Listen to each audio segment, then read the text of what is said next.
Bismillahirrahmanirrahim. Assalamualaikum warahmatullahi wabarakatuh, dan salam sejahtera bagi kita semua. Para siswa sekalian, kita lanjutkan pembelajaran kimia dengan materi perkembangan teori atom yang pertama, teori atom Dalton, teori atom Thomson, dan teori atom Rutherford.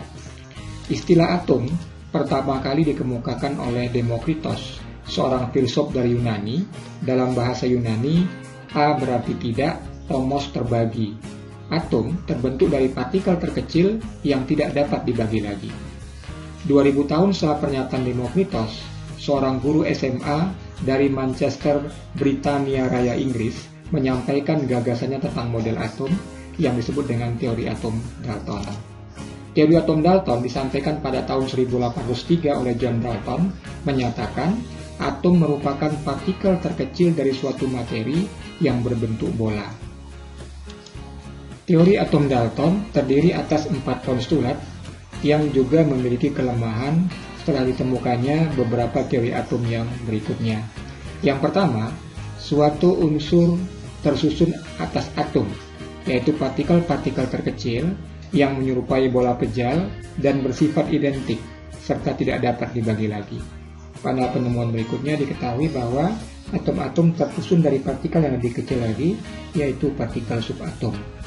Yang kedua, atom-atom dari unsur yang sama akan memiliki berat, ukuran, serta bentuk yang sama atau identik. Atom-atom dari unsur yang berbeda akan memiliki sifat yang berbeda. Pada poin kedua ini, pada penemuan berikutnya kita ketahui dalam ilmu kimia bahwa atom unsur yang sama dapat memiliki massa yang berbeda, yang disebut dengan isotop. Pada poin ketiga dinyatakan bahwa atom tidak dapat diciptakan ataupun dimusnahkan. Pada penemuan tentang reaksi kimia diketahui bahwa atom unsur dapat berubah menjadi unsur lain melalui reaksi inti. Yang keempat, 2 atom unsur atau lebih dapat bergabung membentuk senyawa. Keempat postulat ini hanya berdasarkan asumsi, tidak ada data eksperimen. Akan tetapi, Dalton orang yang pertama yang melibatkan kejadian kimiawi dalam merumuskan gagasan tentang atom yang mendasari asumsinya pada data kuantitatif. Terutama, kelebihan dari teori atom Dalton adalah dapat digunakan untuk menjelaskan hukum kekekalan massa atau hukum Laplace dan hukum perbandingan tetap atau hukum Proust yang berkaitan dengan massa suatu zat.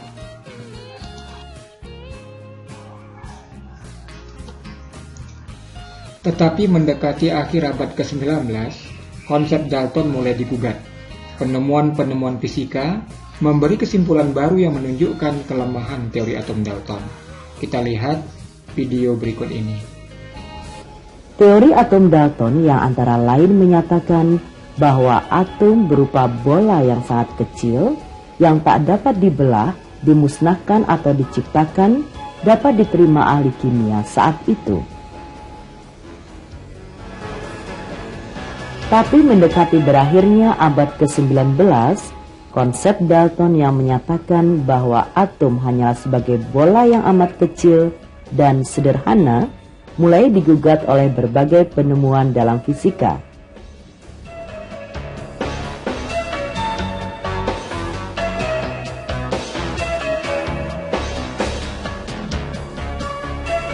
Penemuan-penemuan dalam fisika memberikan suatu kesimpulan baru, bahwa atom bukanlah bola kecil yang sederhana, melainkan sebuah bola yang mempunyai susunan rumit di dalamnya. Atom bukan partikel yang tidak terbagi. Atom terdiri atas bagian-bagian yang lebih kecil yang disebut partikel-partikel subatom. Penemuan yang dilakukan oleh para ahli dalam menyempurnakan teori atom Dalton, terutama penemuan elektron oleh J.J. Thomson pada tahun 1897. Jadi kalau kita perhatikan, penyempurnaan teori atom Dalton pada tahun 1803 dilaksanakan oleh J.J. Thomson pada tahun 1897. Dibutuhkan waktu 94 tahun. Ini perbandingan kepada kita bahwa penemuan terbaru dari teori sebelumnya dibutuhkan waktu sampai dengan 94 tahun bahkan lebih. Penemuan elektron itu dilakukan oleh J.J. Thomson, seorang ahli berkebangsaan Inggris, melalui percobaan yang dia lakukan menggunakan tabung sinar katoda yang dibuat oleh Sir William Crookes. Dari penelitian yang dia lakukan pada tahun 1897 inilah nanti dia mendeteksi dan menemukan elektron. Coba kita lihat di sini ada eksperimen sinar katoda. Jadi ada tabung dari kaca yang dihubungkan dengan arus listrik. Di sini ada elektroda negatif yang disebut dengan katoda, elektroda positif yang disebut dengan anoda. Lalu dalam tabung ini ada pompa penghisap udara, sehingga tabung ini menjadi vakum dan tekanannya sangat rendah. Kita perhatikan tayangan video berikut. Ke dalam tabung dimasukkan gas yang tekanannya rendah, yaitu 10 mm Hg. Kemudian dihubungkan dengan sumber arus listrik yang tegangannya sangat tinggi, yaitu lebih dari 1000 volt. Dari katode keluar seberkas sinar yang bergerak menuju anode. Sinar ini disebut sinar katode. Sinar berjalan dalam garis lurus. Pada tekanan yang lebih rendah lagi, yaitu 0,001 mm Hg, pijar gas dalam tabung akan hilang dan terjadi suatu pancaran energi atau radiasi yang tidak terlihat, tapi dapat dilacak bila dikenakan pada zat yang berfluoresensi. Berdasarkan eksperimen pada video yang kita lihat tadi, di sini dinyatakan bahwa dari percobaan sinar katoda akan ada seberkas sinar dari katoda menuju anoda.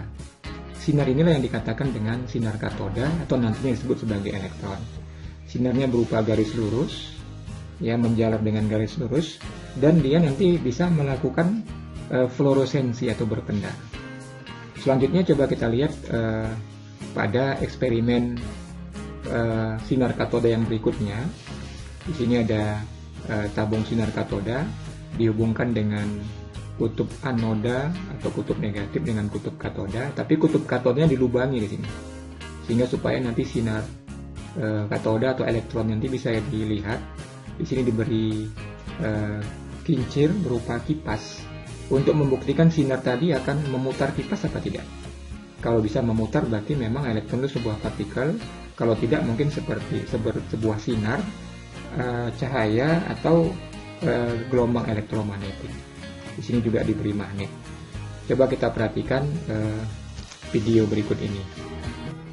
Selanjutnya, karena sinar katode dapat memutar lempeng logam yang diletakkan dalam tabung sinar katode, maka sinar katode tersebut terdiri dari partikel-partikel. Dengan kata lain, sinar katode terdiri dari partikel-partikel yang bermuatan negatif yang disebut elektron. Ternyata pula, radiasi yang dihasilkan tidak bergantung pada jenis gas yang terdapat dalam tabung ataupun logam yang dipakai sebagai katode. Berdasarkan pengamatan ini, dapat disimpulkan bahwa tiap-tiap atom haruslah mengandung elektron. Berdasarkan percobaan yang dilihat dari tayangan video tadi, di sini dinyatakan bahwa pada sinar katoda akan mengalir seberkas sinar yang disebut dengan elektron, ternyata dapat memutar kincir atau kipas yang ada di sini. Ini menunjukkan bahwa sinar katoda atau elektron bukan merupakan cahaya listrik biasa atau gelombang elektromagnetik, tetapi merupakan sebuah partikel. Jadi kalau ada sebuah benda yang bertumbukan dengan benda lainnya yang diam, maka benda tersebut memiliki massa.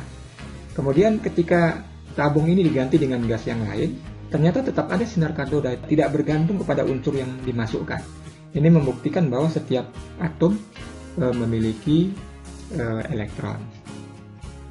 Kemudian berbagai percobaan juga dengan medan magnet di sini menunjukkan bahwa ternyata sinar katoda itu dibelokkan pada kutub positif, berarti menunjukkan bahwa sinar katoda adalah bermuatan negatif atau elektron bermuatan negatif dan berpengaruh kepada medan magnet.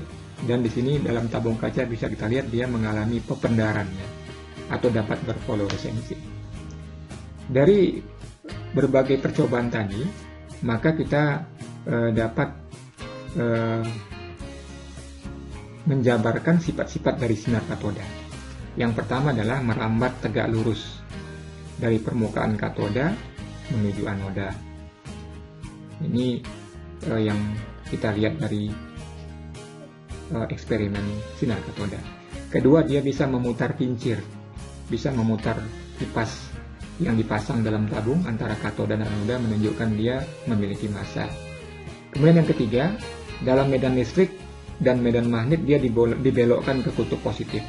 Kalau dibelokkan ke kutub positif berarti elektron bermuatan negatif.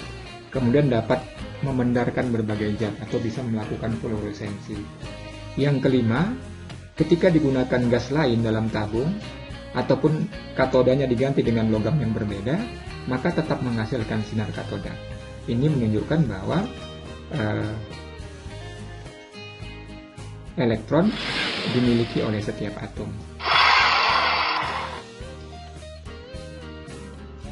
Kemudian setelah penemuan elektron, maka Eugen Goldstein dengan percobaan sinar kanal melakukan penemuan proton. Proton ini ditemukan oleh E. Goldstein, dia dengan memodifikasi tabung sinar katoda. Jadi tabung sinar katoda yang sudah kita bahas sebelumnya itu dimodifikasi, tapi dengan melubangi bagian tengah pada lempeng katoda. Nanti dia akan menemukan ada sinar yang berlawanan dengan sinar katoda, yang dia nyatakan dengan sinar kanal atau sinar terusan, yang nanti dinyatakan dengan proton. Jadi kalau kita perhatikan pada layar di sini, yang di atas ini adalah tabung sinar katoda yang sudah kita bahas sebelumnya. Di sini ada kincir, ada katoda dan anoda. Di sini yang dilubangi adalah pada anoda. Jadi pada tabung sinar katoda yang dilubangi adalah pada anoda. Nanti yang keluar sinar katoda. Tapi Goldstein memodifikasinya seperti gambar yang di bawah ini. Yang dilubangi bukan anoda tapi katoda. Nanti dia menemukan bahwa ada sinar yang berlawanan dengan sinar katoda. Jadi kalau sinar katoda ini yang tadi kita katakan sebagai elektron bermuatan negatif, nanti dia menemukan ada sebuah sinar yang keluar dari kanal yang dilubangi dari katoda ini. Sinar ini yang dinamakan dengan sinar kanal atau sinar terusan, atau yang nantinya kita nyatakan dengan proton. Coba kita lihat video tayangan berikut ini. Katode diletakkan di tengah tabung dan katode dibuat dari lempeng yang berlubang. Kemudian diisi dengan gas hidrogen yang bertekanan rendah. Setelah dihubungkan dengan arus listrik, ternyata di belakang katode terbentuk berkas sinar yang menjauhi anoda. Sinar itu disebut sinar saluran atau sinar terusan. Para siswa dengan menggunakan medan magnet dan listrik, ternyata sinar saluran dibelokkan ke kutub magnet dan arahnya menunjukkan muatan positif. Percobaan dilanjutkan dengan mengisi tabung dengan helium. Ternyata massa partikel positif dari sinar saluran itu bergantung pada jenis gas yang digunakan. Partikel positif yang terkecil massanya diperoleh apabila gas yang digunakan adalah gas hidrogen, dan partikel positif yang terkecil ini kemudian disebut proton. Dari pengamatan video tadi, maka ada sinar yang dinamakan dengan sinar kanal atau sinar terusan yang dinamakan dengan proton, yang sifat-sifatnya yang pertama adalah sinar kanal ini bergantung pada jenis gas yang digunakan. Jadi kalau gas yang digunakan dalam tabung tadi berbeda, maka sinar kanalnya berbeda. Ini menyatakan bahwa setiap atom itu memiliki sifat proton berdasarkan jumlah protonnya. Yang kedua, ketika yang pertama dimasukkan adalah gas hidrogen yang teringan, sehingga ion hidrogen ini disebut sebagai partikel dasar yang bermuatan positif. yang disebut dengan proton. Yang ketiga, sinar kanal atau partikel yang bermuatan positif ini nanti disebut dengan proton.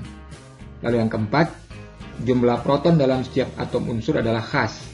Jadi tidak mungkin ada dua unsur yang memiliki jumlah proton yang sama. Jadi diyakini di sini bahwa proton inilah yang menentukan sifat dari setiap atom. Setiap atom itu memiliki proton yang khas, yang berbeda, sehingga nanti sifatnya bisa berbeda. Nah, berdasarkan penemuan-penemuan yang telah kita sampaikan sebelumnya, maka Thomson membuat sebuah teori atom berdasarkan cara berpikir ilmiah dan penelitian yang ada, menyimpulkan dan memaparkan hasil penelitiannya. Dia menyatakan bahwa atom merupakan bola yang bermuatan positif. Jadi ada sebuah bola bermuatan positif, lalu elektron menyebar di seluruh bagian atomnya. Elektron-elektron itu tersebar di seluruh bagian atomnya. Jadi ada ibaratnya sebuah roti ya, yang bermuatan positif, ada kismis-kismis yang beredar di sekitar roti. Maka terkenal sebenarnya teori atom Thomson ini dengan teori atom roti kismis. Jadi bisa kita lihat di sini ya, bisa seperti roti yang ada kismisnya atau seperti semangka dengan biji-bijinya. Coba kita lihat di sini ada animasi dari model atom Thomson ya. Coba kita lihat animasi ini. Di sini ibaratnya bola yang seperti digambarkan Dalton, tapi bolanya bermuatan positif. Lalu karena dia menemukan elektron tersebar di antara bola tersebut.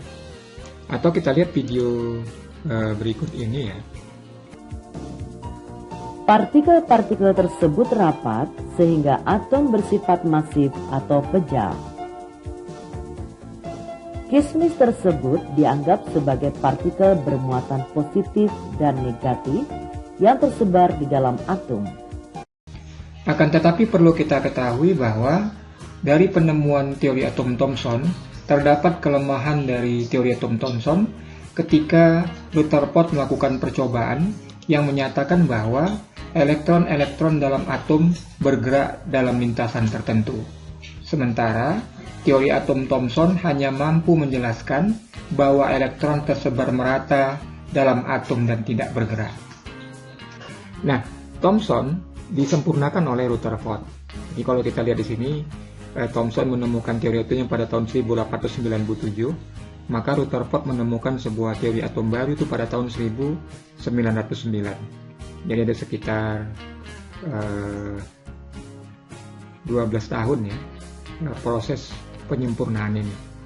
Ernest Rutherford ini seorang ilmuwan asal dari Selandia Baru ya, menyampaikan gagasan tentang model atom didasarkan pada percobaan sinar alfa atau penembakan sinar alfa atau penghamburan sinar alfa.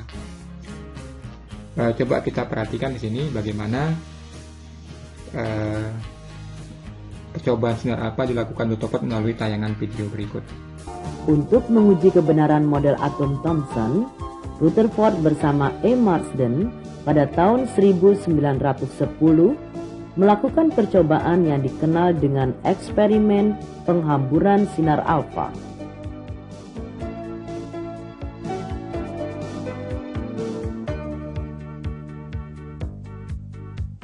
Partikel sinar alfa ditembakkan melalui plat diafragma pada lempeng emas yang sangat tipis.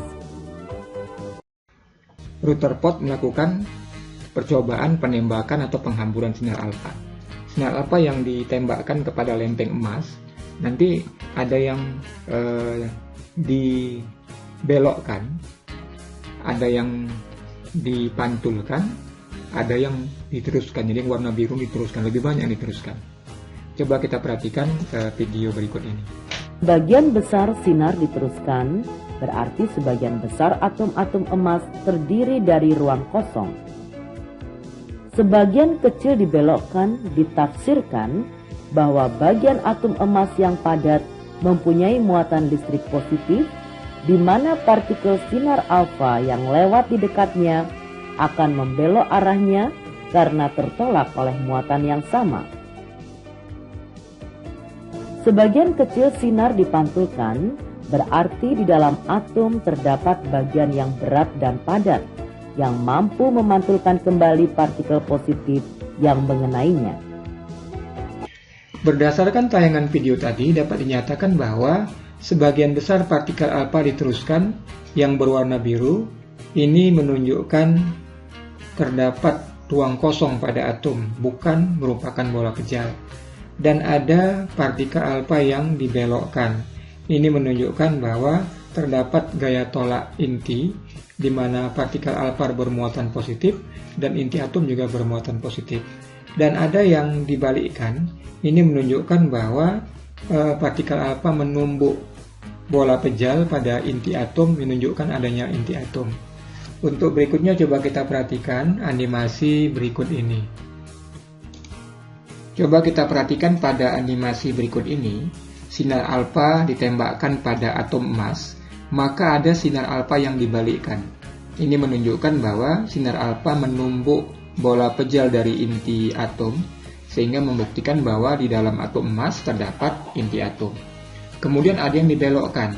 Ini menunjukkan terdapat gaya tolak inti, di mana sinar alfa bermuatan positif dan inti atom juga bermuatan positif, dan sebagian besar lebih banyak diteruskan. Ini menunjukkan bahwa dalam atom emas terdapat ruang kosong yang lebih banyak dibandingkan partikel-partikel lainnya. Selanjutnya, untuk lebih memperjelas, bisa kita lihat pada animasi yang lain seperti berikut ini. Pada animasi ini dapat kita lihat sinar alfa yang ditembakkan pada atom emas melewati celah, sebagian besar diteruskan. Ini menunjukkan bahwa pada atom emas lebih banyak ruang kosong dibandingkan partikel lainnya. Dan ada sinar alfa yang dibelokkan sekitar 90 derajat bahkan lebih. Ini menunjukkan bahwa terdapat gaya tolak inti, di mana inti bermuatan positif dan sinar alfa juga bermuatan positif. Dan ada sinar alfa yang dibalikkan. Ini menunjukkan bahwa sinar alfa menumbuk inti atom, sehingga ini membuktikan bahwa di dalam atom emas atau atom terdapat inti atom. Untuk lebih memperjelas video dan animasi yang telah kita sampaikan, kita lihat rangkuman tentang percobaan sinar alfa berikut. Berdasarkan hasil percobaan eksperimen penimbakan sinar alfa, maka dapat dinyatakan bahwa yang pertama adalah hampir semua partikel alfa diteruskan. Ada penyimpangan sudut kurang dari 1 derajat. Ini menunjukkan bahwa sebagian besar bagian atom merupakan ruang kosong. Berarti atom tidak seperti yang disampaikan oleh John Dalton ataupun Thomson merupakan seperti bola pejal ataupun bola yang dikelilingi elektron seperti roti kismis. Sedangkan yang kedua adalah bahwa sebagian kecil dibelokkan. Ada sudut yang dibelokkan sekitar 90 derajat atau bahkan lebih. Ini menunjukkan bahwa partikel tertentu yang membelokkan partikel alfa adalah gaya tolak inti yang bermuatan positif, di mana alfa juga bermuatan positif, inti juga bermuatan positif. Maka dapat dinyatakan bahwa hampir seluruh massa atom ada pada inti atom. Yang ketiga, sebagian dipantulkan. Ini menunjukkan bahwa menumbuk benda pejal, benda keras, yaitu inti atom, yang menyatakan bahwa pada atom terdapat inti atom. Jadi teori atom Dr. Pot ini menyatakan bahwa atom itu adalah ruang kosong, lalu ada inti di tengahnya, kemudian elektron berputar mengelilinginya. Jadi ada pusatnya inti atom, yang kecil di sini, lalu ada ruang kosong, elektron berputar mengelilinginya. Coba kita perhatikan video berikut ini. Ketahui bahwa diameter atom kira-kira 10 pangkat min 8 cm dan diameter inti sekitar 10 pangkat min 13 cm. Atau bila diameter inti 1 cm, diameter atom lebih kurang 1 km. Berdasarkan tayangan video tadi, maka dapat dinyatakan bahwa diameter atom itu sebesar 10 pangkat min 8 cm. Sementara diameter inti 10 pangkat min 13 cm. Berarti perbandingannya itu antara diameter atom dengan diameter inti itu 1:100.000 ya. Jadi kalau kita ibaratkan misalnya diameter inti itu sebesar 1 cm, maka jarak elektron berputar itu 1 km. Jadi lebih banyak ruang kosong. Sebagai analogi kita misalkan ya, coba lihat gambar yang di samping ini. Ada sebuah kelereng guli yang diameternya mungkin 1 cm, kita letakkan di tengah-tengah Stadion Senayan Jakarta. Lalu elektron itu berputar mengelilingi inti. Jadi coba bayangkan ya, ada inti atau yang ibaratnya kelereng di tengah-tengah Stadion Senayan Jakarta. Lalu 1 km lah elektron berputar mengelilinginya. Itulah atom menurut teori atom Rutherford. Jadi lebih banyak ruang kosongnya. Hanya ada inti, ya. Lalu elektron berputar 100.000 perbandingan dari inti atom tersebut. Jadi perbandingan ini sebagai analogi pada kita. Coba bayangkan tadi kelereng yang 1 cm, lalu elektron yang berputar sejauh 1 km. Berdasarkan teori yang dihasilkan dari penelitian penembakan sinar alfa, maka Rutherford mengemukakan teori atom Rutherford yang mengatakan bahwa elektron berputar mengelilingi inti atom.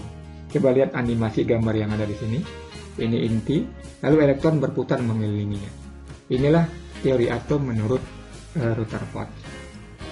Para siswa sekalian, sudah kita bahas 3 teori atom ya. Pertama teori atom Dalton yang mengatakan atom bulat seperti bola, itu pada tahun 1803. Baru pada tahun 1897 Thomson menyempurnakan dengan percobaan sinar katoda. Dia menemukan elektron sehingga dia katakan dia sempurnakan. Bukan hanya bulat seperti bola, tapi berupa bola positif, ada elektron yang di sekitarnya seperti kismis dengan roti. Baru pada tahun 1909 Rutherford dengan percobaan penghamburan sinar alfa atau penembakan sinar alfa menemukan bahwa ada inti atom, ada ruang kosong, sehingga dia menyatakan bahwa elektron berputar mengelilingi inti atom. Demikian pembelajaran kimia tentang perkembangan teori atom yang pertama. Berikutnya akan kita lanjutkan perkembangan teori atom yang kedua, yaitu penyempurnaan teori atom Rutherford oleh teori atom Niels Bohr dan dilanjutkan dengan teori atom mekanika kuantum. Terima kasih, mudah-mudahan bermanfaat bagi kita semua dan tetap semangat belajar. Assalamualaikum warahmatullahi wabarakatuh dan salam sejahtera bagi kita semua.